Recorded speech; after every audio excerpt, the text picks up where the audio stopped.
تمام قسم کی حمد و تعریفات، کبریائی اور بڑائی اللہ وحدہ لا شریک کے لیے ہے کہ جو تنہا اس پوری کائنات کا خالق اور مالک ہے۔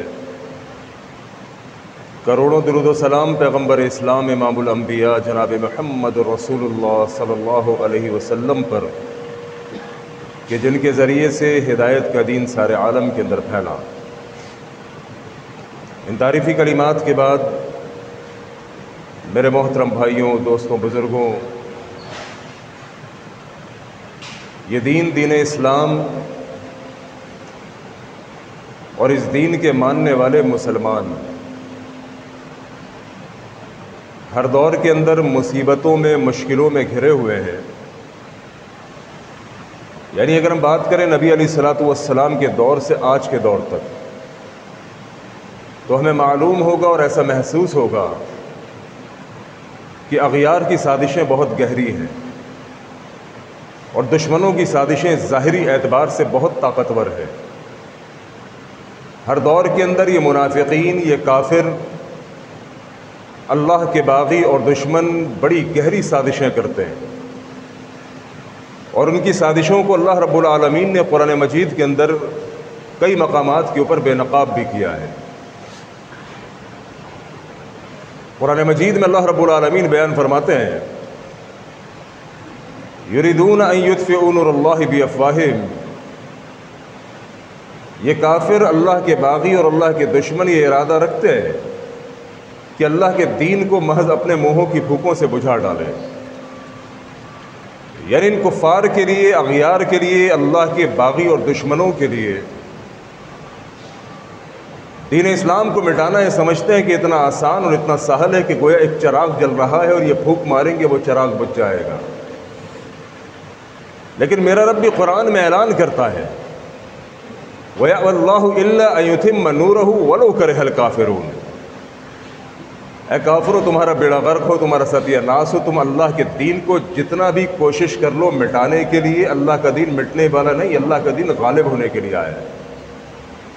اللہ کا دین، اللہ کا نور مکمل ہو کے رہے گا، بھلے سے ان کو کتنا ہی ناگوار گزرے۔ اور یہ بات تو پیغمبر ذیشان جناب محمد رسول اللہ صلی اللہ علیہ وسلم نے 1450 سال پہلے کہہ دی تھی، الاسلام یعلو ولا یعلی علیہ، یہ اسلام زمین کے اوپر غالب ہونے کے لیے آیا، مغلوب ہونے کے لیے نہیں آیا۔ بہرحال یہ کافر سازش کرتے رہے اور ہر دور میں کرتے رہیں گے، اللہ ان کی سازشوں کو تباہ و برباد کرے گا، یہ میرے رب کا وعدہ ہے۔ اب سازشیں تو بہت ساری ہیں دشمنوں کی، ان میں سے ایک سازش یہ ہے کہ مسلمانوں کو آپس میں لڑوا دیا جائے، کسی بھی طرح سے مسلمانوں کی باہمی قوت کو پارا پارا کر دیا جائے، وہ تفریق پھیلا سکیں لسانیت کے نام پر، مسلک کے نام پر، تعصب کے نام پر، قومیت کے نام پر۔ ان کی کوشش یہ ہے کہ مسلمانوں کو آپس میں لڑوا دو کسی بھی بہانے سے، چنانچہ وہ اس پر ورک کرتے ہیں، اس پر کوشش کرتے ہیں، لیکن بدقسمتی یہ ہے کہ میں اور آپ استعمال ہو رہے ہیں۔ یعنی کون استعمال ہو رہا ہے؟ مسلمان، جس کا نام عبداللہ عبد الرحمن ہے، کلمہ محمد کا پڑھتا ہے صلی اللہ علیہ وسلم، لیکن اس کے باوجود تقسیم در تقسیم در تقسیم۔ یعنی آپ دیکھیے نا کہ قومیتوں میں پہلے ہم کو بانٹ دیا، تو کون؟ میں مہاجر، بھائی آپ کون؟ میں پٹھان، آپ کون؟ میں سندھی، میں بلوچی۔ یعنی کہ ہمیں قومیتوں کے جھگڑوں کے اندر پہلے اس نے پھنسایا۔ ہاں ٹھیک ہے، پہچان کے لیے یہ باتیں بری نہیں ہیں، اگر میں پختون ہوں، میں مہاجر، میں سندھی، میری پہچان، میری شناخت اس حد تک تو ٹھیک ہے، لیکن اس مسئلے کو بنیاد بنا کے آپس میں تصادم کرنا اور ایک دوسرے سے نفرت کرنا اور ایک دوسرے کے گلوں پر چھریاں چلا دینا، میرے محترم بھائیوں، یہ در حقیقت کافروں کی سازش ہے، اور اس سازشوں میں کامیاب ہوتا جا رہا ہے۔ چونکہ مسلمان منقسم ہوا ہے، مسلمان تقسیم ہو رہا ہے، مسلمان ان کی سازشوں میں آ رہا ہے، جس کی وجہ سے ان کی اندر قوت اور طاقت پیدا ہو رہی ہے۔ اچھا بھائی، ایک طرف تو انہوں نے ہم کو تقسیم کر دیا قومیتوں کے اندر، لسانیت کے چکروں کے اندر، بڑی بڑی تنظیمیں میرے محترم بھائیوں جنہوں نے لسانیت کے لیے اپنی جانیں تک قربان کر دی، یعنی یہ سوچے بغیر کہ اللہ رب العالمین کی بارگاہ کے اندر میرا مقام کیا ہوگا، رب رحمان نے، نبی مہربان نے صلی اللہ علیہ وسلم کیا کیا وعیدیں بیان کی ہیں جو لوگ قومیتوں کے چکروں کے اندر پڑھ کے آپس میں ایک دوسرے سے دست و گریبان ہوتے ہیں. یہاں پہ لا کے ہم کو پٹخ دیا کفار نے. اب دوسری طرف ہم دیکھیں تو مسلکی تعصب کے اندر ہم کو الجھا دیا. مسلکوں کی جنگ، تیرے پیچھے میری نہیں، میرے پیچھے تیری نماز نہیں، یہ تیری مسجد، یہ میری مسجد. یعنی کن چکروں کے اندر مسلمان کو الجھا دیا گیا. آپ سوچئے ذرا ان کی سازشوں کو. مسلکوں کی قوت کو بنیاد بنا کے مسلکوں کو پروان چڑھایا گیا، اور اس بنیاد کے اوپر ایک دوسرے کے پیچھے کفر کے فتوے، ایک دوسرے کے پیچھے نماز نہ ہونے کے فتوے، ایک دوسرے کے پیچھے جناب عالی کہ تو کافر، وہ کافر، یہ کافر. میں کہتا ہوں ساری دنیا کو ہی اگر کافر کہہ کے جہنم میں بھیج دو گے، کلمہ پڑھنے والے سارے ہی مسلمان تیرے نزدیک کافر ہیں، تو اکیلا جنت میں جا کے کیا کرے گا؟ یعنی سوچنے کی بات ہے، افسوس کی بات ہے. رب رحمان قرآن مجید کے اندر اس تفرقہ بازی سے منع کرتے ہیں اور اس کے نقصانات بیان کرتے ہیں کہ جو لوگ فرقہ واریت میں پڑے، قومیتوں کے چکر میں پڑے، مسلکی تعصب میں پڑے، ان کی اندر کوئی دمخم باقی نہیں رہتا. ان کے اندر پھر کوئی قوت باقی نہیں رہتی کہ وہ کفار سے لڑے. یار بطور مسلمان کیا میری پہچان کم ہے؟ کتنا بڑا اللہ رب العالمین نے مجھ پر انعام کیا کہ مجھے مسلمان بنایا، مجھے توحید کا عقیدہ دیا.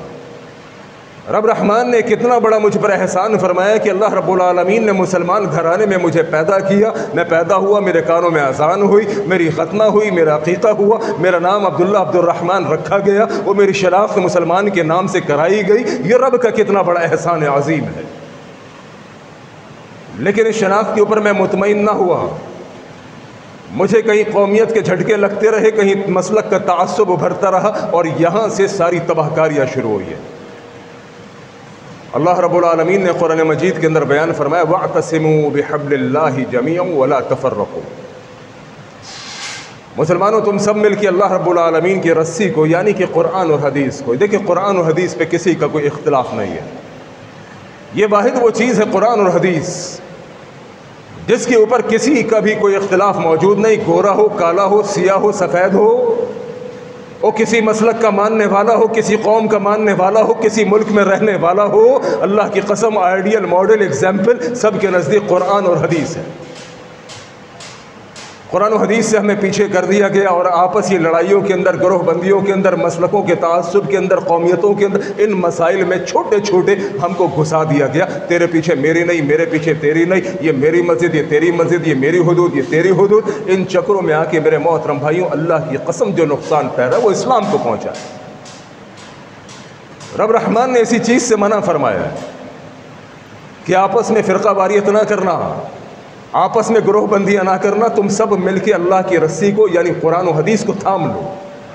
وَاذْكُرُوا، یاد کرو وہ وقت، اذ کنتم اعداء، جب تم آپس میں ایک دوسرے کے دشمن ہوا کرتے تھے، ایک دوسرے سے دست و گریبان ہوا کرتے تھے. اسلام آنے سے پہلے کی بات ہے.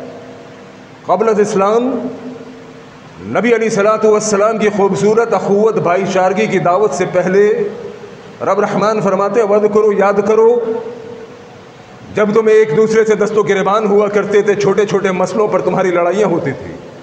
پانی پینے پلانے کے مسئلے، تیرے جانور نے میری گھاس کھا لی، میرا جانور تیرے کھیت میں گھس گیا، میرے جانور نے تیرے جانور سے پہلے پانی پی. اللہ کی قسم اس مسئلے پہ لڑائیاں شروع ہوتی اور سالہ سال رہتی.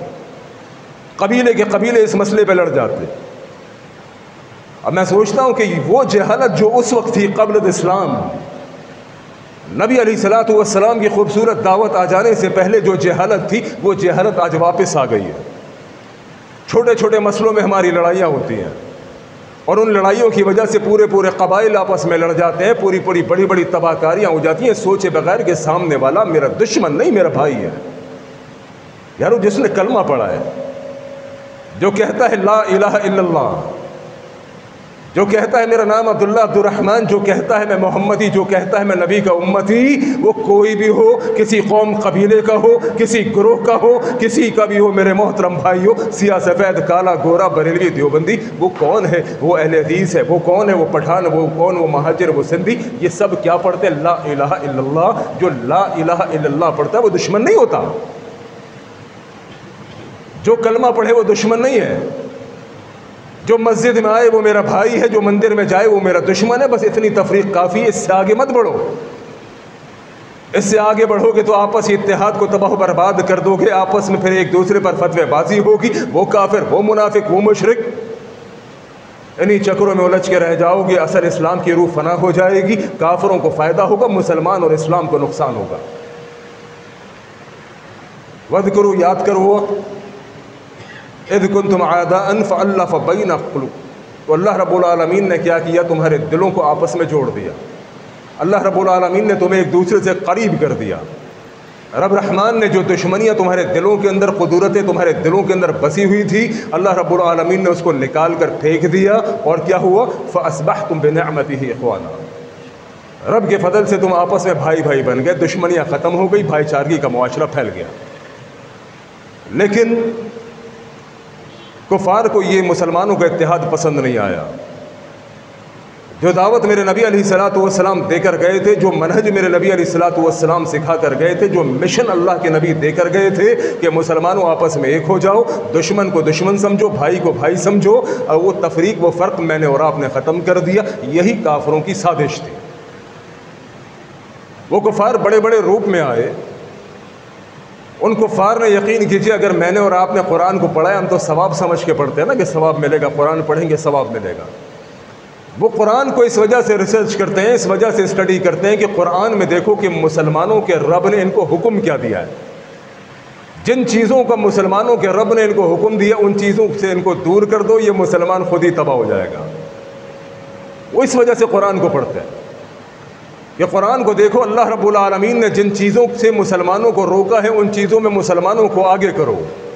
دیکھیے نا، اللہ رب العالمین نے مجھے آپ کو باہمی تعلقات بنانے کا حکم دیا، مجھے آپ کو اخوت بھائی چارگی کا حکم دیا، مجھے آپ کو لسانیت، مسلک، ان سارے تعصبات سے، ان سارے چکروں سے، قومیتوں کے تقاضوں سے رب نے دور رہنے کا حکم دیا، وعید سنائی اور اس کے نقصانات بتائے.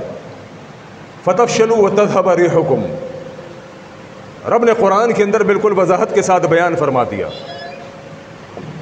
کہ اگر آپس میں لڑائی جھگڑا کرو گے، آپس میں الجھو گے، دست و گریبان ہوگے، اپنی قوت کو پارا پارا کرو گے، نقصان کس کا ہوگا؟ دشمن کا نہیں، تمہارا ہوگا. وہ نقصان کیا ہوگا؟ اللہ رب العالمین نے قرآن مجید کے اندر بیان فرما دیا کہ فَتَفْشَلُوا وَتَذْهَبَ رِيحُكُمْ. جب مسلمان آپس میں لڑے گا، ایک دوسرے سے دست و گریبان ہوگا، ایک دوسرے کے اوپر فتوی بازی کرے گا، نقصان یہ ہوگا تم کمزور ہو جاؤ گے، تمہاری ہوائیں اکھڑ جائیں گی، تم دشمن سے لڑنے کے قابل نہیں رہو گے. دشمن تمہاری ان آپسی دشمنیوں کی وجہ سے طاقتور توانا ہو جائے گا اور تم کمزور ہو جاؤ گے. اور تمہارے کمزور ہونے کا مقصد ہے کہ پھر تم اسلام کو کمزور کرنے کے لیے دشمن کی مددگار ثابت ہوگے. کیونکہ دشمن بھی اسلام کو تباہ کرنا چاہتا ہے، اسلام کو کمزور کرنا چاہتا ہے. اس کو معلوم ہے کہ مسلمانوں کے اندر یہ شیر گبرو جوان موجود ہے. کبھی ان میں سے کوئی صلاح الدین ایوبی بن کے ابھرتا ہے، کبھی محمد بن قاسم بن کے نکلتا ہے. ان کی قوت کو تقسیم کر دو. ہے افسوس کہ آج قرآن پڑھنے والا مسلمان، اپنے آپ کو نبی کا امتی کہلانے والا مسلمان آج گروہوں میں تقسیم ہو گیا، آج معاملات کے اندر پڑ گیا، ایک دوسرے کے چکروں کے اندر، فتوی بازیوں کے اندر. اس کی قوت پارا پارا ہو گئی. آج یہ دشمن سے لڑنے کے قابل نہیں رہا. آج دشمن ہم پر جہاں چاہتا ہے چڑھائی کر دیتا ہے. دیکھو نا، ہماری ان بے وقوفیوں کی وجہ سے، ان غلطیوں کی وجہ سے فائدہ کس کو ہوا؟ اغیار کو ہوا، دشمن کو ہوا. آج فلسطین کے لیے پریشان ہو. آج قبلہ اول بیت المقدس دشمنوں کے شکنجے کے اندر ہے. آج یہ یہودی فلسطین کے اندر جس مسلمان کو چاہتا ہے ٹارگیٹ کرتا ہے. اللہ اکبر. بچیاں ان کی، عورتیں ان کی، مرد ان کے، وہ جوان گھبرو ان کے، اور دھڑا دھر میرے محترم بھائیوں شہید ہو رہے. یہ سب کس بات کا نتیجہ ہے کہ ہم نے اسلام کو سمجھا کوئی نہیں. فلسطین میں بمباری ہو رہی تھی، ہم یہاں فتوی بازی کر رہے تھے ان کے اوپر. مجھے یاد ہے افغانستان کے اوپر حملہ کیا امریکہ نے. اس وقت کچھ مسلمانوں کو، کلمہ پڑھنے والوں کو میں نے کہتے ہوئے سنا، اور یقین کرو دل خون کے آنسو رونے لگا. انہوں نے کہا یہ افغانستان کے مسلمانوں کے اعمال کی سزا ہے. میں نے کہا ڈرو اس بات سے کہ آج جو مصیبت، جو پریشانی ان مسلمانوں کے اوپر آئی ہے، کل تمہارے اوپر آ گئی تو دوسرے بیٹھ کر یہی تم پر فتویٰ بازی کر رہے ہوں گے کہ یہ پاکستانیوں کے اعمال کی سزا ہے۔ اور میں سمجھتا ہوں کہ واقعتاً ہمارے اعمال کی تو سزا کچھ نہ کچھ بنتی ہے۔ جس طرح سے اس پاکستان کے اندر ہم نے فحاشی کو عروج دیا، جس طرح اس پاکستان کے اندر ہم نے مسلک پرستی کو عروج دیا، جس طرح اس پاکستان کے اندر ہم نے فرقہ واریت کو، آپسی گروہ بندیوں کو عروج دیا، جس طرح یہاں ماں کا بچہ نافرمان، یہاں پر لوگ فحاشی کے دلدادہ، یہاں پر اللہ کا عذاب اترے تو پھر کوئی کیا کہے گا؟ دوسروں کی مشکلات کے اندر ان کی مشکلات کو دور کرنے کے بجائے ہم نے تو فتوی بازی کی ہے۔ آج پوری دنیا کے اندر مسلمان مظلوم، مسلمان کمزور، اور پوری دنیا کے اندر ظاہری طور پر کافر طاقتور نظر آتا ہے۔ اب آپ سوچئے، جب افغانستان کے اندر کفار نے حملہ کیا، امریکہ اور نیٹو فورسز نے حملہ کیا، اور عراق کے اندر بات کر لو، کشمیر کے اندر، بصرہ و بغداد میں، کابل و قندھار میں، ابھی فلسطین میں، پوری دنیا کے اندر جہاں بھی کفار نے حملہ کیا ان کا ٹارگٹ مسلمان تھا، پٹھان، مہاجر، دیوبندی، بریلوی نہیں تھا۔ ان کو معلوم ہی کوئی نہیں ان مسئلوں کا، جن مسئلوں میں پڑھ کر آج میں اور تو ایک دوسرے سے نفرتیں، ایک دوسرے سے قدورتیں، ایک دوسرے سے عداوتیں پیدا کر رہے ہیں، جن مسائل کے اندر پڑھ کے میرے محترم بھائیوں ایک دوسرے سے بات چیت بند، جن مسائل کے اندر پڑھ کے ایک دوسرے کے پیچھے نمازیں نہیں پڑھتے، جن مسائل میں پڑھ کے ایک دوسرے کو کافر اور ایک دوسرے کو دشمن سمجھ لیا۔ کفار کو معلوم ہی کوئی نہیں کہ پٹھان کون، مہاجر کون، سندھی کون، اللہ کی قسم ان کو نہیں معلوم کہ دیوبندی بریلویوں میں کیا تقسیم ہے، ان کو نہیں معلوم کہ اہل حدیث کے، ان کو کچھ بھی نہیں معلوم، ان کو ایک چیز معلوم، یہ مسلمان، ان کا نام عبداللہ، عبد الرحمن، وہ ختم کرو ان کو۔ یہ مسلمان کھڑا ہو گیا تو خطرناک ہے ان کے لیے۔ ان کو صرف اتنا پتہ ہے، کابل کے اندر، بصرہ و بغداد کے اندر، کشمیر کے اندر، وہ فلسطین کے اندر، برما کے اندر، دنیا میں کسی بھی کونے کے اندر جب بھی ان کفار نے مسلمانوں پر حملہ کیا ان کو صرف اتنا معلوم تھا، یہ مسلمان ہے۔ ہے افسوس، کفار نے تو ہم سب کو مسلمان سمجھا اور ہم نے آپس میں ایک دوسرے کو کافر سمجھا۔ وہ کافر جو میرا اور آپ کا سب سے بڑا دشمن، وہ مجھے آپ کو مسلمان سمجھ کے مار رہا ہے، لیکن ہم آپس میں ایک دوسرے کو مسلمان سمجھنے کو تیار نہیں۔ ابھی ڈاکٹر ذاکر نائک حفظ اللہ ہو کر گئے پاکستان سے، بہت اچھی ان کی ایک بات لگی، انہوں نے کہا میں ایک دوسرے کو دیگر مسائل کے اندر الجھے ہوئے، ایک دوسرے کے پیچھے لگ کر ہم آپس میں دشمنیوں کو تو پال رہے ہیں، لیکن ایک جو اخوت کی بات ہے، جو آپس میں ہم آہنگی کی بات ہے، اس بات کے اوپر کوئی آپس میں بات کرنے کو تیار نہیں۔ بھائی نماز پڑھنا فرض ہے، رب رحمان نے 5 نمازوں کو فرض کیا، اس کی تلقین کون کرے گا؟ ہم طریقے سکھانے میں تو پوری کوشش، پوری کاوش کر رہے ہیں، لیکن اس بات کے اوپر کون جھگڑے گا کہ بھائی تو مسلمان ہے، نماز تجھ پہ اللہ نے فرض کی، آ مسجد میں نماز پڑھ۔ بھائی 5 نمازیں پڑھنے میں کوئی اختلاف نہیں، اس کی تو دعوت دو۔ جو آپس میں ایک دوسرے کے اختلافات ہیں ان اختلافات کو بھلاؤ، بھائی کو بھائی سمجھو، سینے سے لگاؤ۔ غلطی کس کے اندر نہیں ہے؟ غلطی میرے محترم بھائیوں سب کے اندر موجود ہے، لیکن ان غلطیوں کے باوجود بھائی کو بھائی سمجھنا ہے، دشمن کو مزید قوت فراہم نہیں کرنی، آپس میں ایک دوسرے سے دست و گریبان ہو کے۔ عزیز بھائیوں، میں نے کہا کہ قرآن و حدیث میں سب کا اتفاق ہے، قرآن و حدیث کے پلیٹ فارم پہ ایک ہو جاؤ۔ خدا را یہ وقت ایسا ہے، اس وقت مسلمانوں کی قوت دشمنوں کو نظر آنی چاہیے۔ اس وقت یہ ملکوں کے مفادات، یہ ذاتی مفادات، یہ گروہ بندیاں، یہ تعصب، یہ لسانیت، یہ انتہائی خطرناک عمل ہے، اس چیز سے باز آ جاؤ۔ چونکہ دیکھو، اگر نہیں سمجھو گے تو سمجھا دیے جاؤ گے، نہیں سمجھو گے تو مٹا دیے جاؤ گے۔ وقت اتنا نہیں ہمارے پاس کہ اب بھی ہم آپسی لڑائیوں کے اندر پڑھ کے کافروں کو مزید قوت کو فراہم کریں۔ وہ آج پوری دنیا کے اندر مسلمانوں کو، اسلام کو اللہ کی قسم کفار کی طرف سے نقصان پہنچایا گیا۔ فلسطین کے اندر اٹھا کے دیکھو، روزانہ کوئی نہ کوئی ویڈیو، کوئی باپ اپنے بیٹے کو لے کے، اپنے جگر کے ٹکڑے کو لے کے کھڑا ہوا ہوتا ہے، کوئی باپ اپنی بیٹی کو لے کر کھڑا ہوا ہوتا ہے، جسم اس کے پارچے لگے ہوتے ہیں، بیٹا قربان ہوا ہوتا ہے۔ میرے محترم بھائیوں، ہم کن چکروں میں لگے ہوئے ہمیں نہیں معلوم۔ ہم آج اپنی ہی قوت کو پارا پارا کرنے کے لیے اپنے ہاتھوں سے خود کھڑے ہوئے۔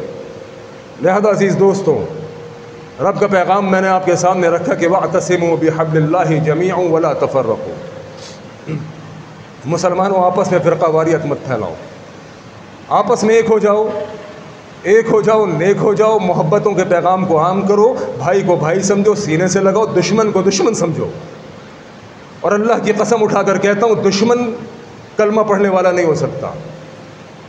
جو اپنی زبان سے اقرار کرے لا الہ الا اللہ، وہ کبھی دشمن نہیں ہو سکتا۔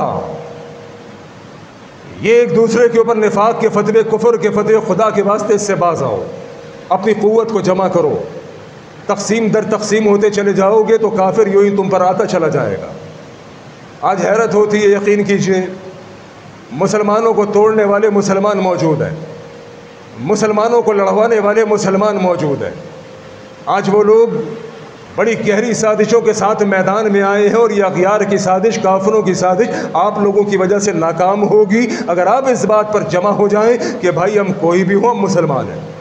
ٹھیک ہے، ہماری شناخت کچھ ہوگی، ہم میں سے کوئی پٹھان ہوگا، کوئی پنجابی ہوگا، کوئی دیوبندی، کوئی بریلوی، کوئی اہل حدیث، ٹھیک ہے، ہاں یہ ہماری پہچان، لیکن کفار کے مقابلے میں ہم سب ایک ہیں۔ ہمارا یقین قرآن و حدیث، ہمارا ایمان قرآن و حدیث، اس مسئلے میں ہم میں سے کسی کو کوئی اختلاف نہیں، اس مسئلے کے اوپر ہم ایک ہو جائیں۔ یارو زندگی ختم ہو جائے گی، یقین کیجیے، انہی چکروں میں پڑے رہ کر بھی زندگی ختم ہو جائے گی۔ کتنے لوگ اپنی زندگیوں کو بے وجہ ضائع کر کے جا چکے۔ قومیتوں کے نام پر آپ نے دیکھا پچھلے دنوں کتنی جنگیں ہم لڑ چکے۔ یقین کرو، قومیتوں کے نام پر مرنے والے لوگ، قومیتوں کے نام پر جان نچھاور کرنے والے لوگ، اپنی قومیتوں کی وجہ سے، اپنی جماعتوں کی وجہ سے، اپنے تعصب کی وجہ سے کتنے ہی لوگ زندگی کی بازیوں کو ہار گئے۔ میں سوچا کرتا تھا، اللہ کی قسم، یہ جو بندہ اتنا طاقتور، اتنا دلیر، یہ قوم کے لیے، مسلک کے لیے، لسانیت کے لیے، اپنے گروہ کے لیے، اپنے قبیلے کے لیے لڑنے جھگڑنے کے لیے اتنا تیار، یار یہ کھڑا ہو کہ محمد بن قاسم بن کے یہودی کو کیوں نہیں للکارتا؟ ان میں سے کوئی کھڑا ہو کے صلاح الدین ایوبی بن کے کسی کافر کو کیوں نہیں للکارتا؟ پوری دنیا کے اندر مسلمان ذلیل و خوار ہو کے رہ گئے۔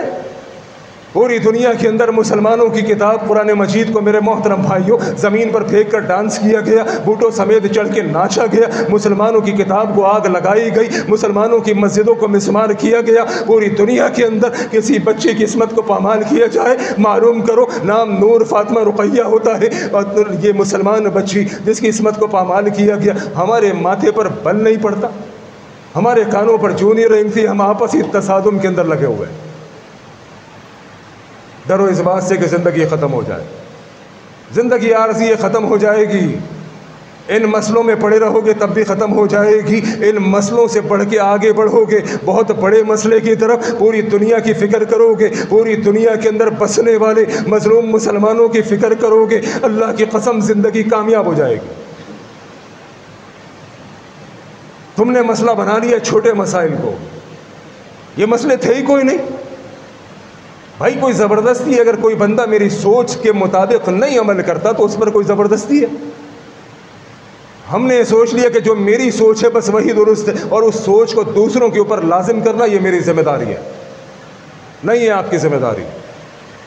آپ کا کام پہنچا دینا ہے، جس چیز کو آپ درست سمجھتے ہیں اس کام کو پہنچا دینا ہے، اگلے کی مرضی ہے، وہ مانتا ہے نہیں مانتا، اس کی وجہ سے اس پہ کافر ہونے کا فتویٰ مت لگاؤ۔ اگر کوئی تمہارے رائے سے انکار کرتا ہے، کوئی تمہاری دماغ پہ چلنے والی باتوں سے انکار کرتا ہے، تو اس وجہ سے اس کے اوپر کوئی فتوے بازی نہ کرو۔ یہ چھوٹے چھوٹے مسائل کو بنیاد بنا کے ایک دوسرے میں نفرتوں کو تقسیم نہ کرو، قربتوں کو پیدا کرو، محبتوں کو پیدا کرو۔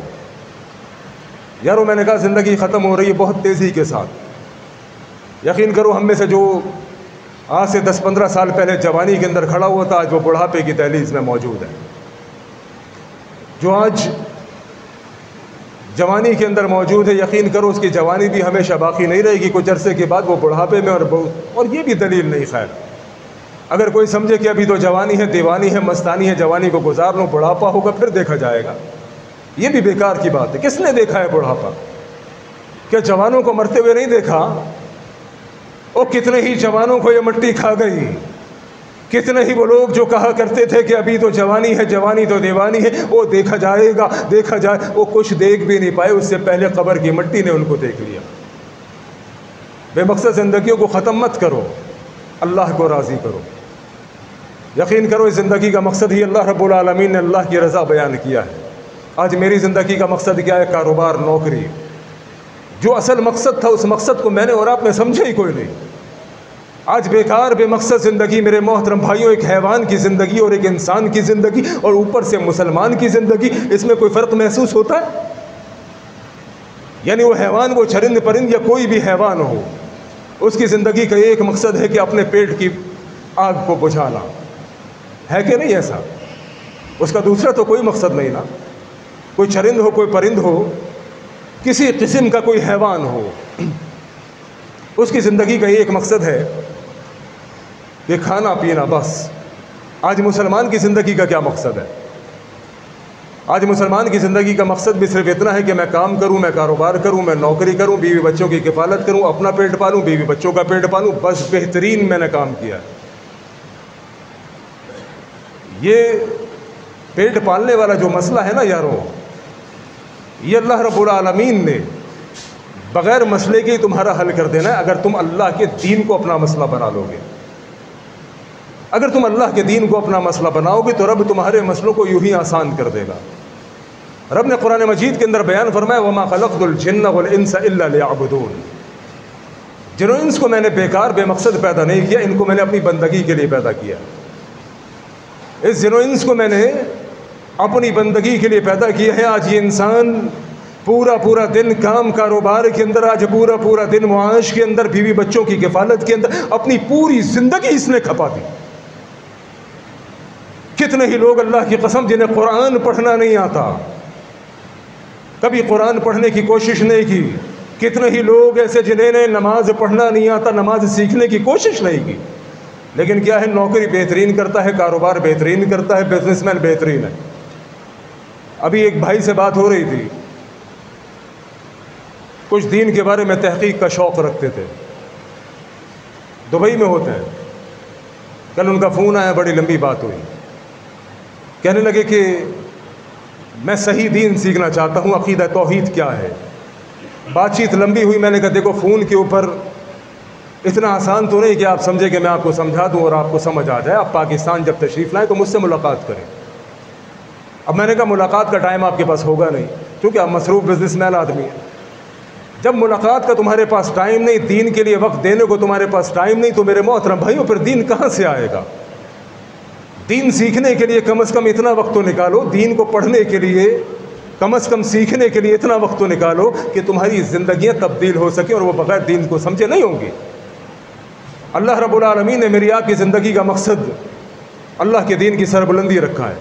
میرے آپ کی زندگی کا مقصد اللہ رب العالمین کو راضی کرنا، اس کی بندگی کرنا رکھا ہے۔ اس طرف آ جاؤ، اللہ کو راضی کرنے کی کوششیں کرو، آپسی اختلافات کو بھلا دو، آپسی نفرتوں کو بھلا دو، اس بات کو سمجھ لو کہ زندگی ختم ہو جائے گی، من مٹی تلے دبا دیا جاؤں گا، قبر ہوگی، تنہائی ہوگی، میرے اعمال ہوں گے اور کچھ نہیں۔ جتنی غلطیاں ہوئی، جتنے گناہ ہوئے، رب سے توبہ کرو، بھائیوں کو قریب کرو، آپس میں محبتوں کو تقسیم کرو۔ اللہ کریم ہماری آپسی محبتوں کو عام فرمائے۔ وآخر دعوانا ان الحمد للہ رب العالمین۔